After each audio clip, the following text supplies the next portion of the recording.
Pues vamos a buscar Lucas, el capítulo 22, por favor, y vamos a comenzar en el versículo 54.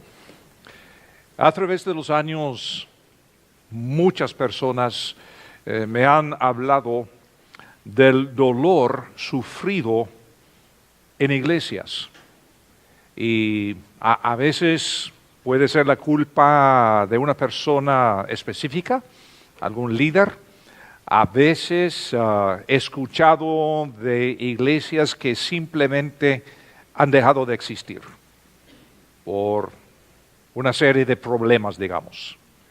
En otros casos hay iglesias que quieren controlar a la gente, es decir, de una forma muy legalista.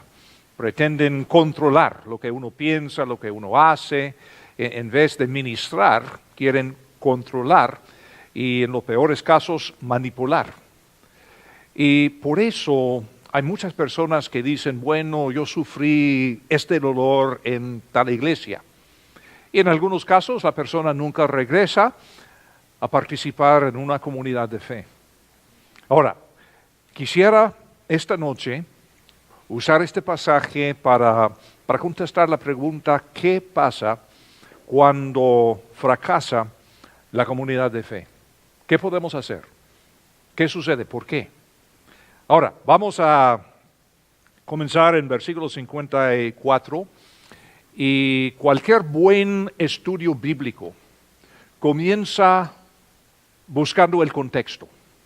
¿Cuál es el contexto bíblico de este pasaje? ¿Qué está pasando? Ahora, en este caso tenemos un buen rato de estar estudiando el Evangelio de Lucas, así que entendemos más o menos el contexto. Pero ¿dónde está Lucas en la Biblia? Pues es uno de los evangelios. ¿Cuál es el propósito de los evangelios? Etcétera. Tenemos que entender el contexto bíblico, pero también tenemos que entender el contexto histórico. ¿Cuándo sucedió esto? ¿Cómo era el mundo de aquel entonces? ¿Cuál es la cultura? Jesús es judío, pero además se crió en Galilea, que no es una área judía. Es decir, que Jesús es judío, pero no un judío común y corriente como los judíos de Jerusalén. Entonces, ¿esto qué quiere decir? Además, hay un contexto lingüístico, porque sabemos que la Biblia se escribió en el Nuevo Testamento en griego. Sin embargo, Jesús y sus discípulos en la mayoría del tiempo están hablando en arameo. Entonces, todos son factores de contexto. Tenemos que entender qué pasó y no simplemente presumir que lo entendemos perfectamente bien. ¿Qué pasó? Para luego hacer la pregunta, entonces, ¿por qué incluyó Dios este pasaje en la Biblia? ¿Cuál es el significado? ¿Cuál es la enseñanza? Y por fin hacernos la pregunta, ahora, ¿cómo puedo o cómo podemos en este caso hacer aplicación de estos principios a nuestras vidas hoy día? Así que cualquier estudio de la Biblia pasa por este mismo proceso. Hay mucho más, por supuesto, que podríamos decir, pero más o menos para tener la idea. Ahora, muchas aplicaciones acá, pero como digo, esta noche vamos a enfocar la aplicación para la comunidad de fe. Porque en la hora de las horas, fíjense, Jesús tiene más de 3 años de andar con estas personas, estos discípulos. Imagínense si su pastor es Jesucristo. Y tienes varios años de andar con Jesucristo. Pero en la hora de las horas, esta iglesia se deshizo. Y con mucho dolor. ¿Qué pasó? ¿Por qué? ¿Cómo es posible? Vamos a ver si podemos contestar la pregunta. Versículo 54. Lucas 22, 54. Y prendiéndole, le llevaron. Ahora ellos son los líderes religiosos y guardias del templo. De los datos históricos que tenemos, quizá hasta 1000 guardias del templo. No son soldados romanos en este momento. Los soldados romanos vienen después. En este momento son policías, se podría decir, del templo. Acuérdense, el templo fue un complejo enorme. Cupo para 250,000 personas. Entonces había policía en el templo. Entonces hasta 1000 guardias llegan con los líderes religiosos para prender a Jesús. Y le condujeron a casa del sumo sacerdote, una residencia muy grande que algunos creen existe hasta el día de hoy en Jerusalén. Podría decir que es una mansión grande la residencia. Y Pedro le seguía de lejos. Ahora, muy importante esto, porque muchas veces juzgamos a Pedro. Pedro negó al Señor 3 veces, pero fíjense, al menos Pedro le seguía de lejos, porque los demás no, ni de lejos. Ahora, el Evangelio de Juan nos dice que Juan es el único de los 12 que entró en el lugar de su juicio. Pedro le seguía de lejos y en esta escena está esperando fuera de lo que está pasando, pero como digo, cuando menos está allí cerca, de lejos, cerca de lejos, no sé cómo es eso, pero está allí en el patio y él está en la área. Los demás, a saber, se han ido. Y precisamente el Señor está cumpliendo lo que dice uno de los salmos mesiánicos, el Salmo 38, versículo 11, cuando dice: mis amigos y mis compañeros se mantienen lejos de mi plaga, y mis cercanos se han alejado. Ahora, versículo 55. Y habiendo ellos encendido fuego en medio del patio, se sentaron alrededor, y Pedro se sentó también entre ellos. Ahora, imagínate la emoción. ¿Qué está pasando por la mente de Pedro? ¿Cómo son sus emociones en este momento? Su Señor está ahí adentro. Y él sabe que podrían prenderle a él también, pero ahí está. Y entonces dice ahí en versículo 56, pero una criada, alguien sin posición social, le va a descubrir que solamente sirve para aumentar la vergüenza de Pedro, según la cultura de vergüenza y honor en que él vive hasta el día de hoy en esta zona. Pero una criada, al verle sentado al fuego, se fijó en él y dijo: también este estaba con él. Pero él lo negó, diciendo: mujer, no lo conozco. ¿Qué está pasando acá? Pedro está negando a su Señor. Y lo que tenemos acá es la primera de 3 negaciones. Versículo 58. Un poco después, es decir, ha transcurrido algo de tiempo. Pedro ha tenido tiempo para pensarlo bien, tiempo para recapacitar, orar, reflexionar. Pero dice, viéndole otro, dijo: tú también eres de ellos. Y Pedro dijo: hombre, no lo soy. También eres de ellos.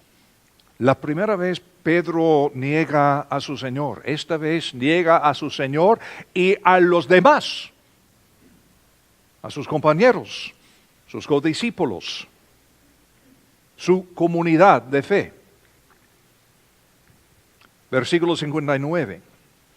Como una hora después, más tiempo para pensar, recapacitar, arrepentirse, lo que fuera. Ha tenido tiempo.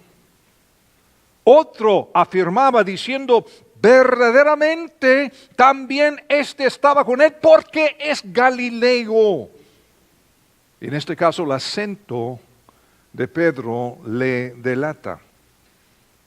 Y todos sabían que Jesús y sus discípulos eran de Galilea, no de Jerusalén. Y como les dije, Galilea no es una zona judía. Los judíos en Galilea sumaban quizás del 20%, cuando mucho, y hablaban con un acento fuerte. Entonces todo el mundo, al oírles hablar en Jerusalén, saben que son galileos.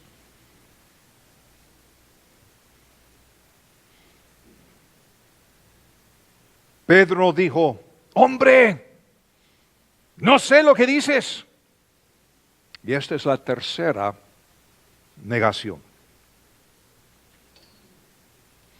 Ahora, recordemos su osadía en el versículo 33, cuando decía que estaba listo para ir a la cárcel y hasta morir con Jesús. Pero ahora Pedro niega su identidad completa. Luego en versículo 60 sigue Lucas diciendo, y enseguida, mientras él todavía hablaba, el gallo cantó. Entonces, vuelto el Señor, y no hay duda de que esto es intencional, vuelto el Señor, y dice, miró a Pedro. Jesús establece contacto visual con Pedro. Imagínate. Ahora la tercera vez que niega a su Señor. Y como el Señor había dicho, cantó el gallo. El Señor da la vuelta, mira a Pedro. ¿Cómo te sientes en este momento? El Señor le había dicho, y dice aquí en versículo 61, y Pedro se acordó de la palabra del Señor que le había dicho, antes que el gallo cante, me negarás 3 veces. Pedro nunca, jamás olvidará este momento. Y la segunda carta que él escribe años después, décadas después, la carta que tenemos en el Nuevo Testamento que se llama Segunda de Pedro, uno de los temas principales es el testimonio de la importancia de recordar. Y recordar este tipo de cosas no es cuestión de memorización, es una cuestión de actitud de corazón.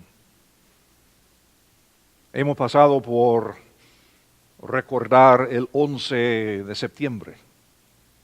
¿Dónde estabas? Bueno, Marco y yo acabamos de haber llegado a Santiago de Chile, después de volar toda la noche, llegamos a la casa de un pastor, fuimos arriba para bañarnos y cambiar de ropa, y cuando bajamos esa mañana vimos lo que estaba pasando.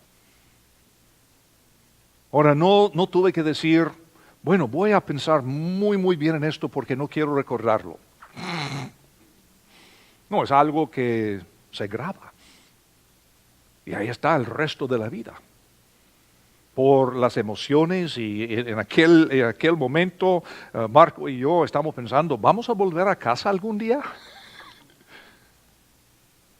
¿Cómo vamos a llegar a casa? Y pasamos unos días antes de volar los aviones otra vez y son cosas que es imposible olvidar esas cosas. Y no es el esfuerzo de memorizar principios bíblicos, versículos, y qué bueno hacer esto, por favor. No estoy juzgando eso de memorizar versículos o aprender cosas intelectuales, pero lo que digo, para una transformación de vida, se necesita una transformación de corazón. Y tiene que ser una experiencia con el Señor tan fuerte. Es una experiencia de estas. En tu vida, ¿cuáles son esos momentos? Todos los tenemos. Si uno conoce al Señor, en algún momento hay algunas experiencias de estas. En versículo 62 dice, Pedro, saliendo fuera, lloró amargamente. Lloró amargamente. Y los hombres que custodiaban a Jesús, es decir, los guardias del templo, se burlaban de él y le golpeaban, precisamente como Jesús, había anunciado en capítulo 18. Y vendándole los ojos a Jesús, le golpeaban el rostro y le preguntaban, diciendo, profetiza, ¿quién es el que te golpeó? Irónicamente, Jesús había vaticinado toda esta escena, incluyendo las 3 negaciones de Pedro. Versículo 65, y decían otras muchas cosas, injuriándole. Interesante eso. Esa palabra que se traduce injuriándole es traducción de una palabra griega, blasfemeo, que nos regala la palabra blasfemia. Es decir, que es bastante fuerte. Y revela que el autor humano de estas palabras, el doctor Lucas, está convencido de la deidad de Cristo. Blasfemia. Blasfemia es lo que dice. Versículo 66. Cuando era de día, se juntaron los ancianos del pueblo, los principales sacerdotes y los escribas, y le trajeron al concilio. Ahora, estos títulos, fariseos, sacerdotes, escribas, más la palabra concilio, significan que Jesús ahora se encuentra ante las autoridades más altas entre los judíos. Este grupo también se conoce como el Sanedrín. A veces encontramos esa palabra, es lo mismo. Diciendo, versículo 67, ¿eres tú el Cristo? Dínoslo. Por esto es tenebroso y poderoso a la misma vez. Jesús había dicho en el huerto cuando fue arrestado, mas esta es vuestra hora, dijo. Acuérdense. Y la potestad de las tinieblas. ¿Eso qué quiere decir? Está diciendo lo que están haciendo es del mismo diablo. Es fuerte, fuerte, fuerte. Y comparemos esta pregunta con los 3 ataques del diablo en Lucas capítulo 4 contra Jesús. Si eres hijo de Dios, todo gira alrededor de esa pregunta. ¿Quién es Jesús? ¿Es el Hijo de Dios o no? Otra vez estamos viendo el significado de lo que está sucediendo. Luego aquí en versículo 67, Él les dijo, si os lo dijere, no creeréis. Y también si os preguntare, no me responderéis ni me soltaréis. Claro, han visto todas las pruebas. Ellos saben quién es. Pero su tradición, su poder sobre el pueblo, sus puestos, sus títulos, su comodidad, todo esto les impide reconocer la verdad de su identidad, que es Dios con nosotros, Dios encarnado. Versículo 69. Pero desde ahora, y eso también es fuerte, aunque no se ve así en el castellano, pero en la literatura, por el estilo del día, esto es como un anuncio de parte de Jesús para definir un nuevo comienzo. Es como que el Señor está diciendo, pero desde ahora, es decir, que ya estamos para entrar en una nueva etapa, el Hijo del Hombre se sentará a la diestra del poder de Dios. Poder de Dios. Qué contraste con lo que ellos vivían. Un conflicto entre el poder político y militar de Roma y el poder eclesiástico de los judíos. Y Jesús está diciendo en otras palabras, yo soy de otro poder, yo soy de otro reino. Versículo 70. O versículo 69, pero desde ahora el Hijo del Hombre se sentará a la diestra del poder de Dios. Dijeron todos, ¿luego eres tú el Hijo de Dios?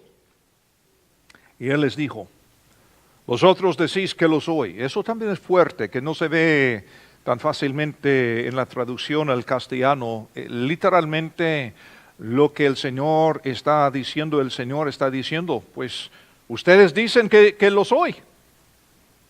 Es decir, Él está tomando su pregunta para convertirla en su profesión. Es lo que ustedes han dicho. Poderoso. Versículo 71. Entonces ellos dijeron, ¿qué más testimonio necesitamos? Porque nosotros mismos lo hemos oído de su boca. Ok, esto es lo que pasó, lo que sucedió. Un poco de explicación histórica, cultural, etc. Pero ¿qué significa para nosotros? ¿Por qué tenemos esto en la Biblia? Y como digo, las aplicaciones posibles son muchas, porque este pasaje profundo. Pero para contestar una pregunta específica esta noche, ¿por qué falla de vez en cuando la comunidad de fe? ¿Y qué sucede? ¿Qué podemos hacer? Cuando la comunidad de fe fracasa, el dolor puede ser intenso. Una iglesia puede ser tan abusiva como un marido borracho, bravo y violento. Una iglesia puede hacer tanto daño. Los líderes religiosos que pretenden controlar todo lo que sucede no tienen esa autoridad. Lo que tenemos es la Biblia. Para decir, bueno, vamos a ver lo que Dios dice en su palabra. Pero cada quien puede responder como quiera. Con este caso, con los líderes religiosos. Jesús no puede a la fuerza convencerles. No, ustedes han visto todas mis pruebas, entienden todo lo que he dicho. ¿Qué van a hacer? Pero ¿qué pasa con la comunidad de fe de Jesús?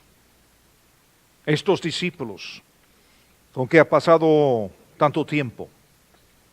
Jesús está en las horas más solitarias de su vida y por más de 3 años ha invertido en sus discípulos y ahora ha llegado la hora de las horas y ellos le fallan. Solo Juan está cerca porque parece que Juan era conocido del sumo sacerdote, por eso ganó entrada. Pedro estaba fuera en el patio, pero 3 veces lo niega.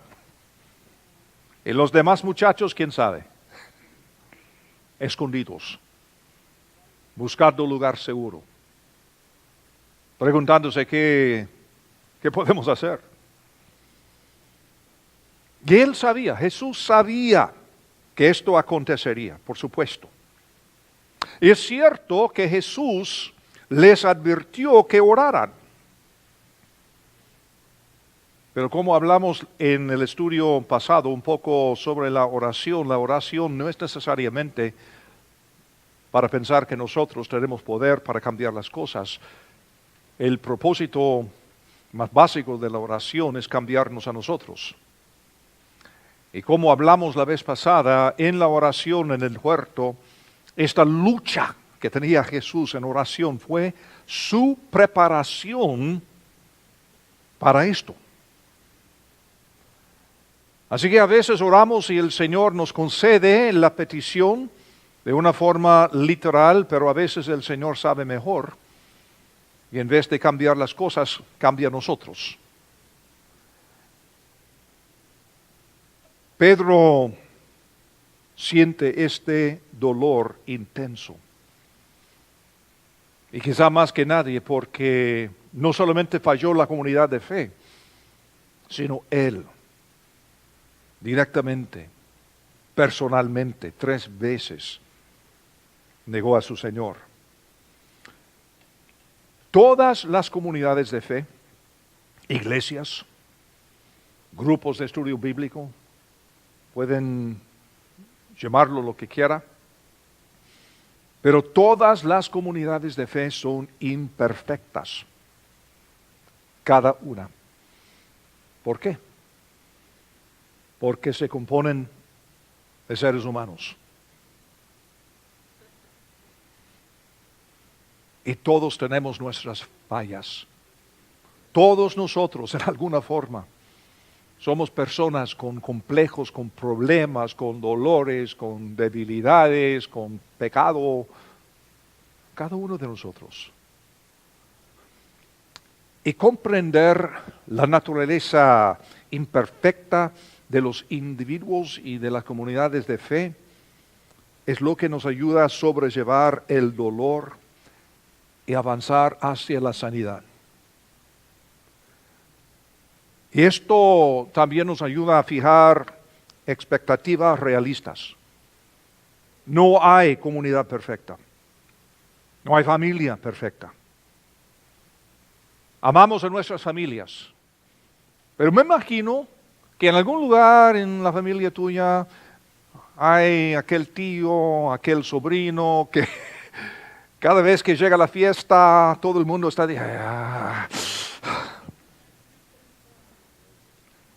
Así es la naturaleza humana.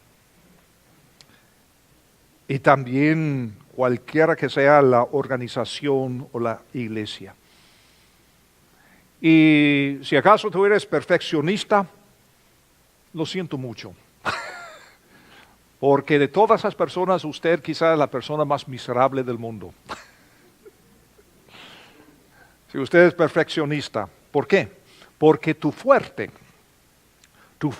de ver necesidades e imperfecciones, muchas veces se puede convertir en tu debilidad más grande.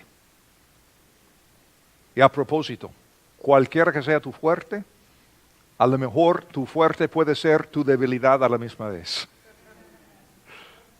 ¿Por qué? Porque somos seres humanos.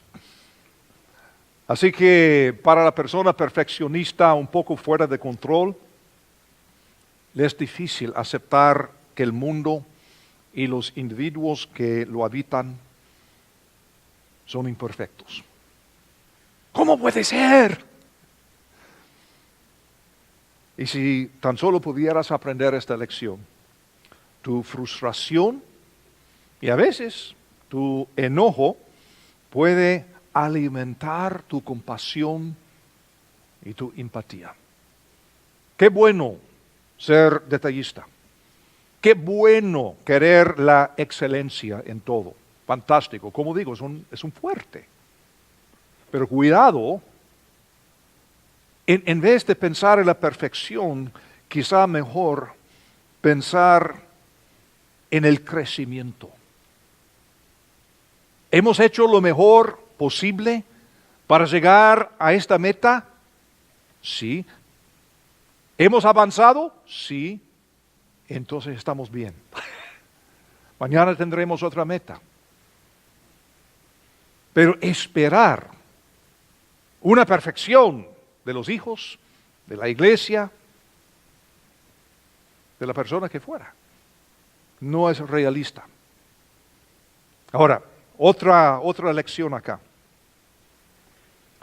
Tenemos que entender que el propósito de la comunidad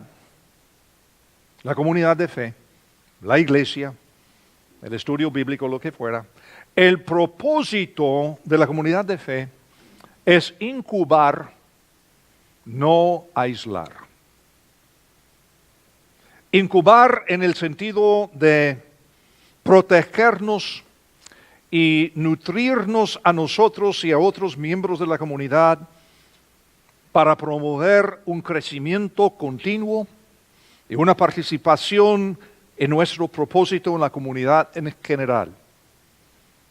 La iglesia, la comunidad de fe, ha de ser un agente transformador en el mundo, no una fortaleza apartada de la realidad y del mundo.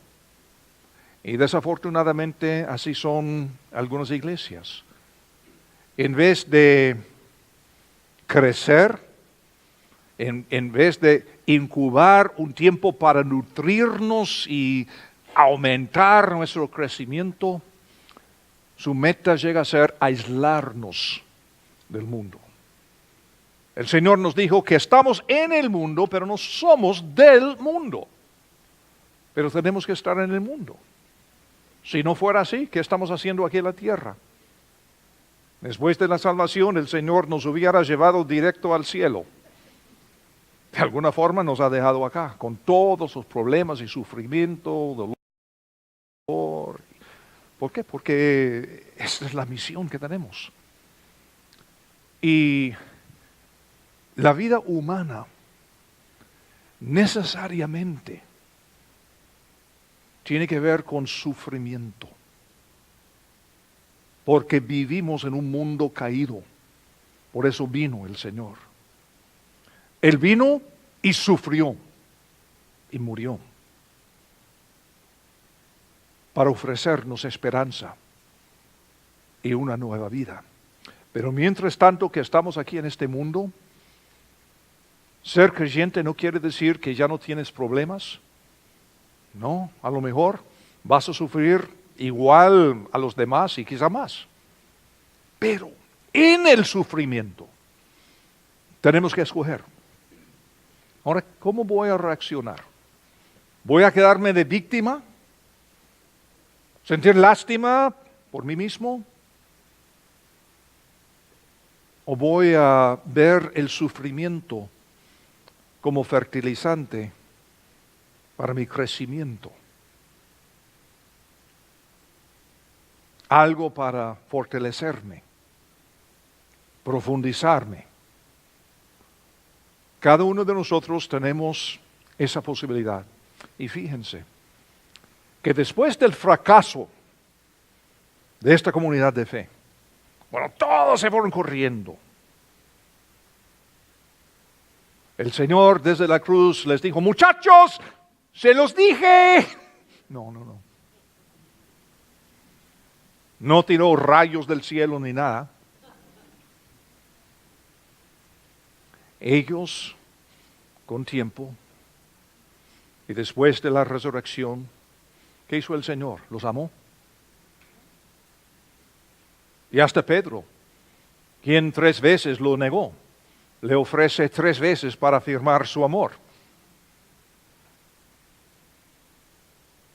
Y después salieron para cambiar el mundo y marcar una diferencia.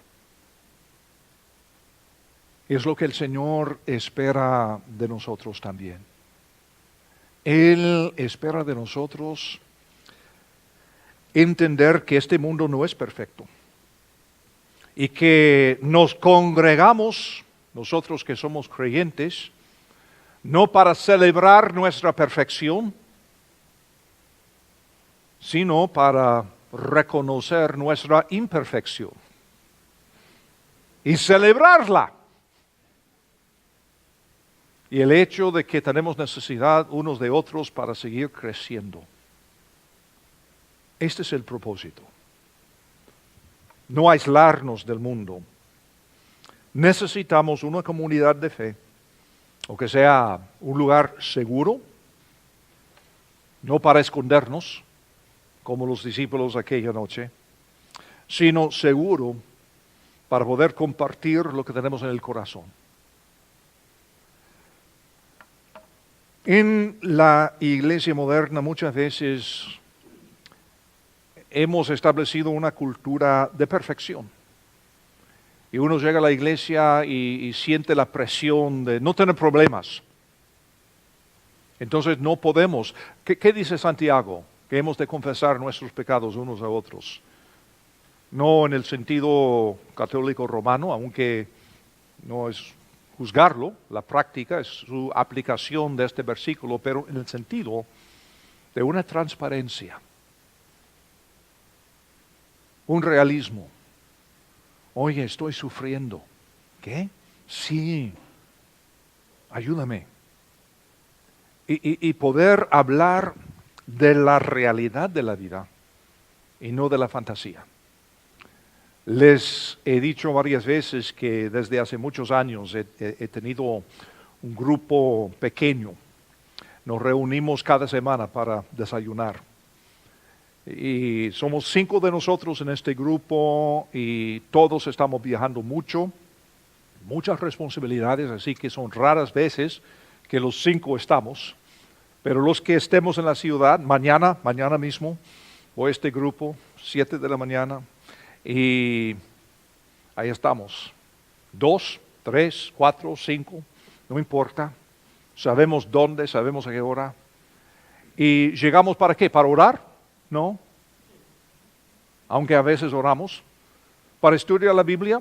Tampoco. Aunque a veces hablamos de la Biblia. No, llegamos sin agenda para hacer la vida juntos,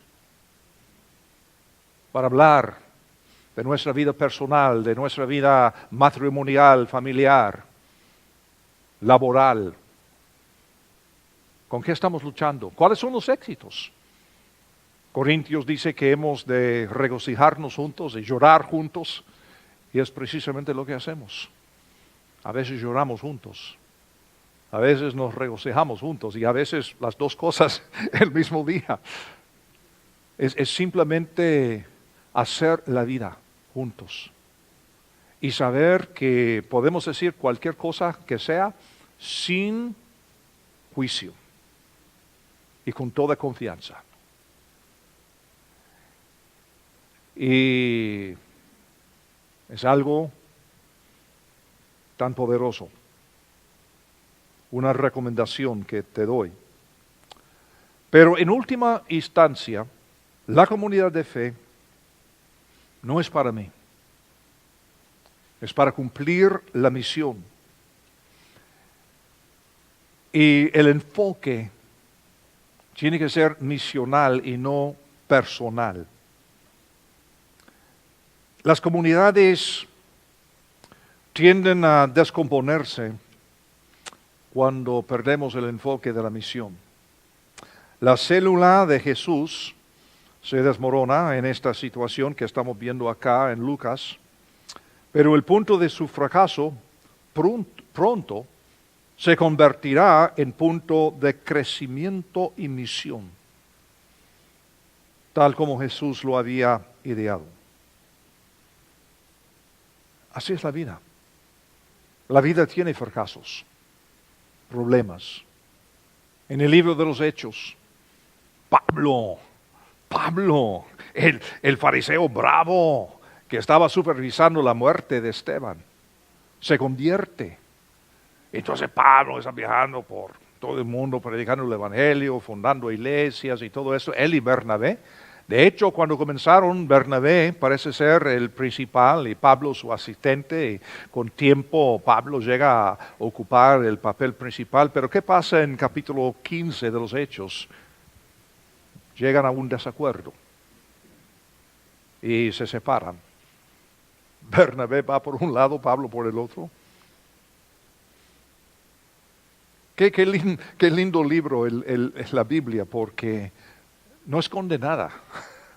No, eso pasó. No, Pablo se convierte y el año después todo el mundo conoce a Jesús. No. Pablo se convierte, sufre, golpeado, encarcelado, tiene desacuerdo con amigos. ¿Por qué? Porque es un ser humano. Pero años después, parece que llegaron a una reconciliación.